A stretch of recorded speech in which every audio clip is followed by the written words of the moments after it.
Halo guys, balik lagi dalam channel gua. Guys, untuk video gua hari ini, gua ingin menceritakan kisah pastor yang melakukan pembunuhan kepada kekasihnya. Selain itu, dia pun melakukan pembunuhan kepada dua bayi yang merupakan darah dagingnya. Bagaimana kisah ini? Yuk kita simak videonya.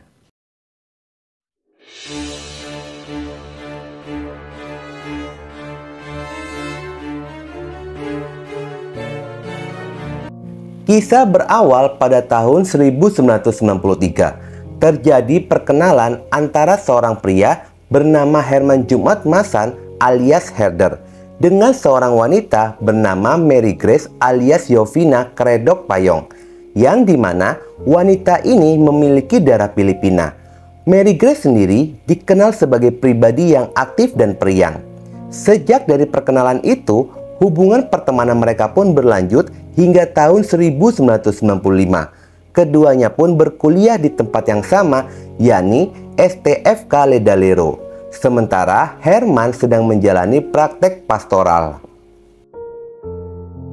Kehidupan mereka dilalui sebagai seorang mahasiswa-mahasiswi berjalan lancar tanpa adanya hambatan sedikit pun. Hingga memasuki tahun 1997. Herman dan Mary semakin hari semakin intens, terlebih pada saat Herman mendapatkan tugas sebagai TOR, Tahun Orientasi Rohani Lela Kecamatan Lela, Kabupaten Sika. Sementara Mary Grace bertugas di Rumah Sakit Umum di Lela. Keduanya bekerja di Desa Lela, Sika untuk mengabdi di bidang kemanusiaan. Hingga akhirnya mereka pun menjalin asmara dan berpacaran. Hubungan keduanya terus berlanjut hingga memasuki akhir tahun Desember 1998, yang dimana di dalam hubungan pacaran itu mereka sudah sering melakukan kencan. Terbuai dengan cinta terlarang yang membuat Mary Grace pun hamil. Mary memberitahukan kepada Herman yang dimana usia kehamilan itu pun sudah memasuki usia kehamilan 3 bulan, tepatnya pada saat tahun 1999.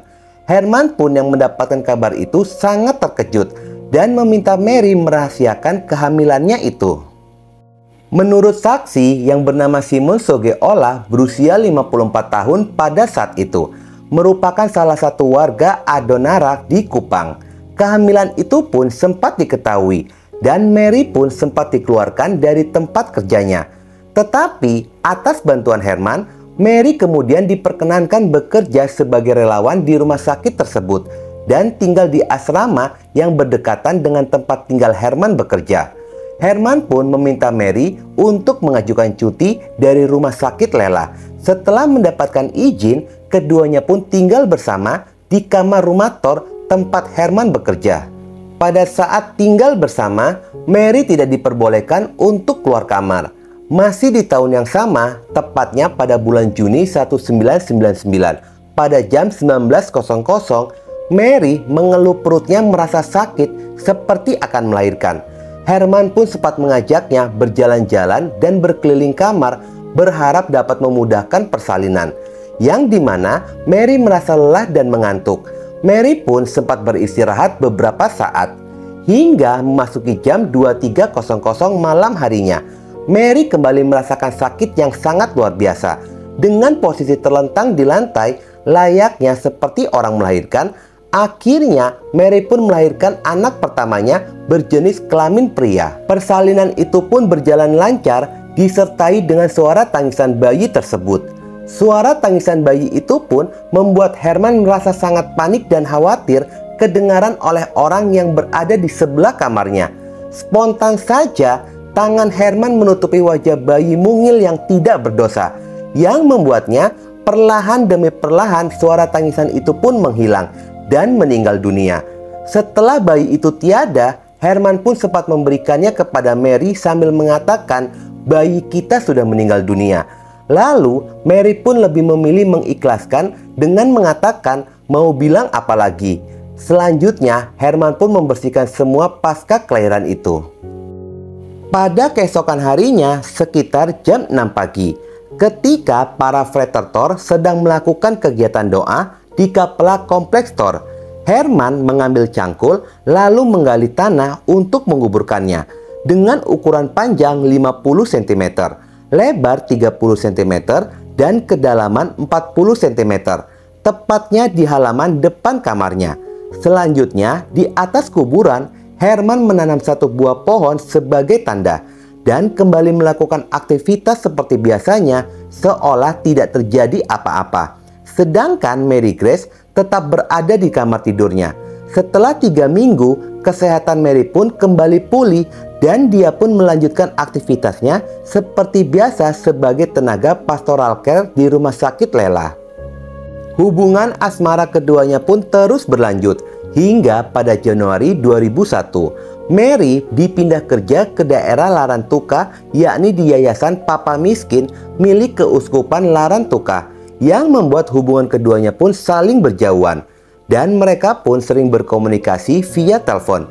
Terkadang Herman pun datang ke Larantuka.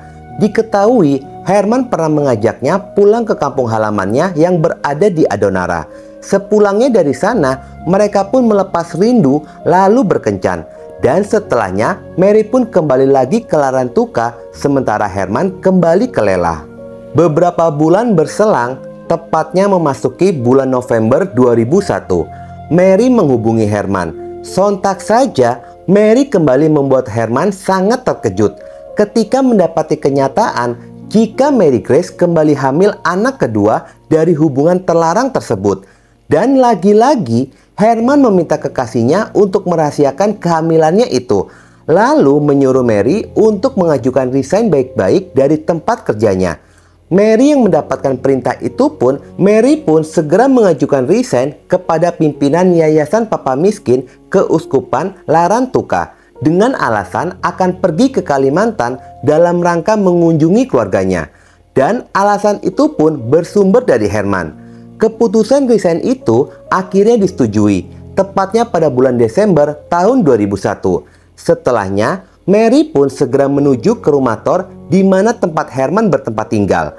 Dan Mary seperti awal kejadian, dia pun sempat berdiam diri di sana kurang lebih 2 bulan lamanya. Ketika itu, Herman sempat meminta kepada Mary untuk meluruhkan kandungannya. Tetapi permintaan itu pun ditolak oleh Mary. Sempat terjadi perdebatan di antara mereka, hingga akhirnya Herman pun mengalah dan membiarkan janin di dalam perut kekasihnya terus berkembang. Pada tanggal 1 Maret 2002, pada jam 14.00 siang harinya, berbekal pengalaman terdahulu, Herman baru saja membeli peralatan untuk persalinan. Tetapi setibanya Herman berbelanja, dia pun sangat terkejut ketika melihat bayi laki-laki sudah berada di lantai dan kondisi Mary pun terlihat tidak berdaya. Sontak saja Herman segera menghampiri dan mencoba mengecek kondisi bayi tersebut. Malangnya, bayi laki-laki itu pun sudah meninggal dunia. Perhatian Herman pun terfokus pada kekasihnya itu, yang dimana ari-ari bayi pun masih berada di dalam perut kekasihnya. Herman yang panik, dia berusaha untuk pergi dan memanggil bantuan tim medis. Tetapi langkahnya pun terhenti ketika Mary mencegah dan Mary pun meyakinkan jika ari-ari itu akan hancur sendiri di dalam perutnya. Setelah itu pun Herman segera mengurus kekasihnya yang masih dalam kondisi lemah. Pada keesokan harinya, Herman kembali menguburkannya yang lokasinya berdekatan dengan kuburan bayi sebelumnya. Di kuburan kedua, Herman pun memberikan bunga sebagai tanda. Pada sisi lainnya, ternyata Mary Grace mengalami pendarahan hebat pasca persalinan itu. Dengan peralatan seadanya, Herman pun mencoba merawat kekasihnya itu. Bahkan, Herman mencoba memasangkan infus kepada Mary, namun usaha itu pun gagal. Mary terus-menerus berusaha menahan rasa sakit hingga 9 hari dari kelahirannya itu. Pada hari Senin, tanggal 11 Maret 2002, pada jam 20.00 malam harinya, akhirnya Mary Grace menghembuskan nafas terakhirnya di kamar tersebut. Di dalam kamar itu pun, Herman mulai menghiasi tubuh Mary Grace yang sudah tidak bernyawa. Berlokasi yang sama, Herman menguburkannya di sana. Lalu setelah itu, Herman pun kembali beraktivitas seolah-olah tidak terjadi apa-apa. Untuk menutupi keberadaan Mary dari pihak keluarga, Herman menulis surat kepada orang tua Mary di Adonara. Isinya antara lain, "Mama tidak usah mencari saya karena saya sudah pindah tugas di Jakarta. Nanti saya akan beritahu tempat tinggal dan alamat baru saya." Namun sejak itu orang tua tidak pernah mendapatkan kabar sama sekali. Mereka terus mencari dan bertanya kepada Herman. Tiba-tiba adanya kabar Mary pun sudah pindah ke Kalimantan. Dan terakhir pada tahun 2010 tersiar kabar Mary berada di Bandung. Ternyata semua itu bohong dan sengaja dimainkan oleh Herman untuk mengelabui kecurigaan orang tua dari Mary. Pada tahun 2006, Herman pindah tugas dari Lela ke Kabupaten Sika, Hokeng, Kabupaten Flores Timur untuk menangani perusahaan milik Keuskupan Larantuka. Akan tetapi, Herman dinilai tidak jujur dalam mengelola keuangan perusahaan. Ratusan juta milik Keuskupan Larantuka pun hilang. Herman pun dimutasi ke Kalikasa Lembata. Adanya mutasi itu pun Herman menolak dan kemudian mengundurkan diri dari anggota Keuskupan Larantuka. Kasus kematian Mary Grace berhasil ditutupi oleh Herman selama hampir 11 tahun. Tetapi akhirnya semua terungkap berawal ketika Herman memiliki dan akan merencanakan untuk menikah dengan seorang wanita yang bernama Maria Sofiana alias Sophie. Dia berjanji akan menikahi Sophie setelah keduanya membangun rumah di kampungnya Herman yang berada di Lamahelan, Adonara. Rumah pun dibangun pada tahun 2010. Sophie berperan besar dalam proses pembangunan itu. Akan tetapi, orang tua Herman tidak setuju dengan rencana pernikahan itu. Dikarenakan utangnya Herman sudah ratusan juta. Utang itu untuk kepentingan Herman selama berkuliah sampai bekerja. Sehingga orang tuanya pun tidak sanggup untuk menikahi Herman dan Sophie. Adanya penolakan itu pun, Sophie pulang dari Adonara ke Maumere. Sophie pun menghubungi Herman untuk memastikan apakah hubungan mereka masih berlanjut atau tidak. Ternyata Herman dengan tegas mengatakan jika hubungan mereka tidak bisa dilanjutkan. Rasa kecewa di dalam benak Sophie terus berkecambuk. Akhirnya Sophie pun memutuskan untuk melaporkan rahasia Herman kepada sejumlah pejabat keagamaan di Maumere. Namun laporan itu pun tidak ditanggapi. Yang ternyata Herman pernah bercerita kepada Sophie jika dirinya telah melakukan pembunuhan kepada Mary Grace. Pada tahun 2011, Sophie bertemu dengan saudara Mary yang bernama Pete Payong sepulangnya dari tugas kemanusiaan dari Filipina dan bekerja di salah satu lembaga swasta di Maumere. Meski sudah mendapatkan laporan itu, saudara Mary pun tidak langsung menanggapinya dan mereka pun memutuskan untuk membuat acara adat yang bernama Bau Lolon. Setelah melakukan serangkaian ritual dan hasilnya pun membenarkan cerita dari Sophie jika Mary Grace telah meninggal dunia. Tepatnya pada akhir tahun 2012, pihak keluarga pun segera melaporkannya kepada pihak kepolisian. Pada kasus ini, disinilah Sophie yang berperan aktif dalam pengungkapan kasus ini. Sophie pun memberitahu di mana tubuh kedua bayi itu dikuburkan, serta dikuburkannya Mary Grace. Penggalian makam itu pun dilakukan pada hari Minggu, tanggal 27 Januari 2013, di mana mereka pun sangat terkejut ketika mendapati adanya tulang belulang di sana. Meski tidak mengenalinya secara fisik, tetapi masih ada barang pribadi dari korban, antara lain cincin emas yang dimana terdapat tulisan MG dan kawat gigi yang dimana perawat yang memasangkan kawat gigi itu masih mengenalinya jika itu adalah Mary Grace. Tidak hanya itu saja, hasil tes DNA pun identik jika kerangka tersebut merupakan Mary Grace. Hal itu langsung mengkerucut kepada pelaku kejahatan, yakni Herman Herder, yang langsung diamankan oleh pihak kepolisian.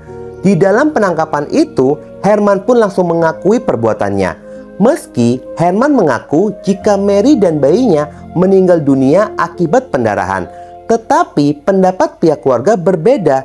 Pihak keluarga meyakini jika Mary Grace dan kedua bayinya telah dibunuh karena sempat terjadi perselisihan di antara mereka, dikarenakan Herman bersikeras untuk meluruhkan janin di dalam perutnya. Pihak keluarga meyakini jika Mary Grace telah digenggam lehernya, lalu bayi di dalam perutnya dipaksa dikeluarkan oleh Herman dengan mengikat perut Mary Grace. Kasus ini pun disidangkan di Pengadilan Negeri Maumere. Saksi ahli mematahkan pengakuan dari Herman jika ada tanda kekerasan yang telah dialami oleh korban. Pada tanggal 19 Agustus 2013, Herman dijatuhi vonis seumur hidup. Namun, Herman mengajukan banding ke Pengadilan Tinggi Kupang, yang dimana hasilnya menguatkan keputusan Pengadilan Negeri Maumere dengan vonis seumur hidup. Tetapi, usaha Herman mengajukan banding pun tidak berhenti hingga Mahkamah Agung. Tetapi, hasilnya pun sangat mengejutkan, di mana pada tanggal 12 Februari 2015, MA menjatuhi vonis mati kepada Herman. Pada detik-detik akhir akan dieksekusi, Herman sempat mengajukan gerasi kepada Presiden. Tetapi gerasi itu pun ditolak oleh Presiden. Hingga akhirnya 2016, Herman harus berhadapan dengan regu tembak dan dieksekusi mati. Itulah guys kisah hari ini, di mana hal yang gak diduga terungkapnya kasus berawal dari kekecewaan mantan kekasihnya yang batal menikah. Semoga hal ini bisa mengambil pelajaran, sebaiknya jauhilah zina. Beruntungnya jika kalian bertemu dengan pria yang bertanggung jawab. Kalau tidak, seenaknya aja menghilangkan nyawa dua bayi yang tidak berdosa. Oke guys, sekian dulu video gua hari ini, dan jangan lupa ikuti terus video gua. Oke?